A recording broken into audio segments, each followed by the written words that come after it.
अंगद आदि वानरों का उपवास कर प्राण त्याग का निश्चय। तदनंतर उन श्रेष्ठ वानरों ने वरुण की निवास भूमि भयंकर महासागर को देखा, जिसका कहीं पार नहीं था और जो भयानक लहरों से व्याप्त होकर निरंतर गर्जना कर रहा था।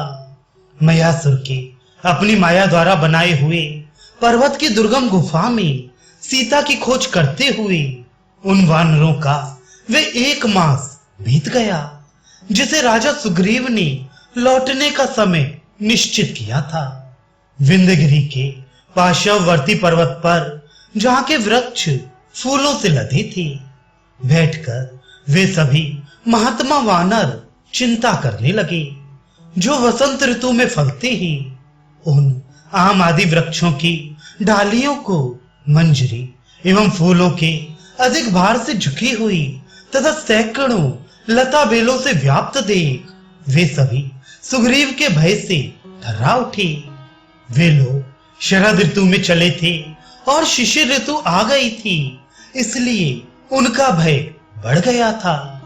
वे एक दूसरे को ये बताकर कि अब वसंत का समय आना चाहता है, राजा के आदेश के अनुसार 1 मास के भीतर जो काम कर लेना चाहिए था, वे ना कर सकने या उसे नष्ट कर देने के कारण भय के मारे पृथ्वी पर गिर पड़े तथा जिनके कंधे सिंह और बैल के समान मांसल थे, भुजाएं बड़ी बड़ी और मोटी थी तथा जो बड़े बुद्धिमान थे, वे युवराज अंगद उन श्रेष्ठ वानरों तथा अन्य वनवासी कपियों को यथावत सम्मान देते हुए मधुर वाणी से संबोधित करके बोले, वानरों, हम सब लोग वानर राज की आज्ञा से आश्विन मास बीतते बीतते 1 मास की निश्चित अवधि स्वीकार करके सीता की खोज के लिए निकले थे, किंतु हमारा वह 1 मास उस गुफा में ही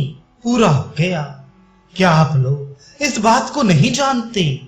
हम जब चले थे तब से लौटने के लिए जो मास निर्धारित हुआ था वह भी बीत गया, अतः अब आगे क्या करना चाहिए?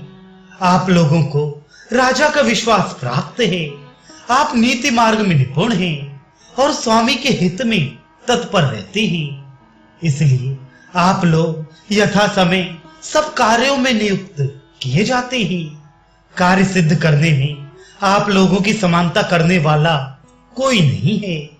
आप सभी अपने पुरुषार्थ के लिए सभी दिशाओं में विख्यात हैं। इस समय वानर राज सुग्रीव की आज्ञा से मुझे आगे करके आप लोग जिस कार्य के लिए निकले थे, उसमें आप और हम सफल ना हो सके। ऐसी दशा में हम लोगों को अपने प्राणों से हाथ धोना पड़ेगा, इसमें संशय नहीं है। भला वानर राज के आदेश का पालन ना करके कौन सुखी रह सकता है? स्वयं सुग्रीव ने जो समय निश्चित किया था, उसके बीत जाने पर हम सब वानरों के लिए उपवास करके प्राण त्याग देना ही ठीक जान पड़ता है। सुग्रीव स्वभाव से ही कठोर है, फिर इस समय तो वे हमारे राजा के पद पर स्थित हैं। जब हम अपराध करके उनके पास जाएंगे तब वे कभी हमें क्षमा नहीं करेंगे, उल्टे सीता का समाचार न पाने पर हमारा वध ही कर डालेंगे।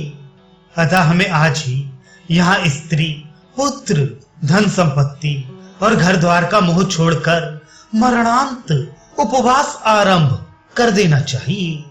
यहाँ से लौटने पर राजा सुग्रीव निश्चय ही हम सबका वध कर डालेंगे।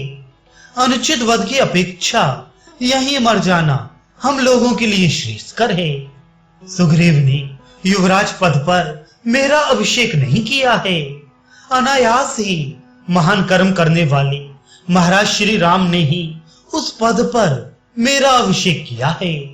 राजा सुग्रीव ने तो पहले से ही मेरे प्रति वैर बांध रखा है। इस समय आज्ञा लंघन रूप मेरे अपराध को देखकर पूर्वोक्त निश्चय के अनुसार तीखे दंड द्वारा मुझे मरवा डालेंगे। जीवन काल में मेरा व्यसन राजा के हाथ से मेरा मरण देखने वाले सुहृदों से मुझे क्या काम है। यहीं समुद्र के पावन तट पर मैं मरणांत उपवास करूंगा। युवराज बाली कुमार अंगद की यह बात सुनकर वे सभी श्रेष्ठ वानर करुण स्वर में बोले, सचमुच सुग्रीव का स्वभाव बड़ा कठोर है। उधर श्री रामचंद्र जी भी अपनी प्रिय पत्नी सीता के प्रति अनुरक्त हैं। सीता को खोजकर लौटने के लिए जो अवधि निश्चित की गई थी, वह समय व्यतीत हो जाने पर भी यदि हम कार्य किए बिना ही वहां उपस्थित होंगे, तो उस अवस्था में हमें देखकर और विधे कुमारी का दर्शन किए बिना ही हमें लौटा हुआ जानकर श्री रामचंद्र जी का प्रिय करने की इच्छा से सुग्रीव हमें मरवा डालेंगे, इसमें संशय नहीं है। अतः अपराधी पुरुषों का स्वामी के पास लौटकर जाना कदापि उचित नहीं है। हम सुग्रीव के प्रधान सहयोगी या सेवक होने के कारण इधर उनके भेजने से आए थे। यदि यहीं सीता का दर्शन करके अथवा उनका समाचार जानकर वीर सुग्रीव के पास नहीं जाएंगे, तो अवश्य ही हमें यमलोक में जाना पड़ेगा।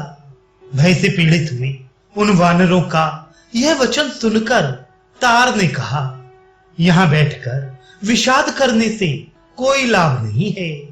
यदि आप लोगों को ठीक जचे, तो हम सब लोग स्वयं प्रभा की उस गुफा में ही प्रवेश करके निवास करें।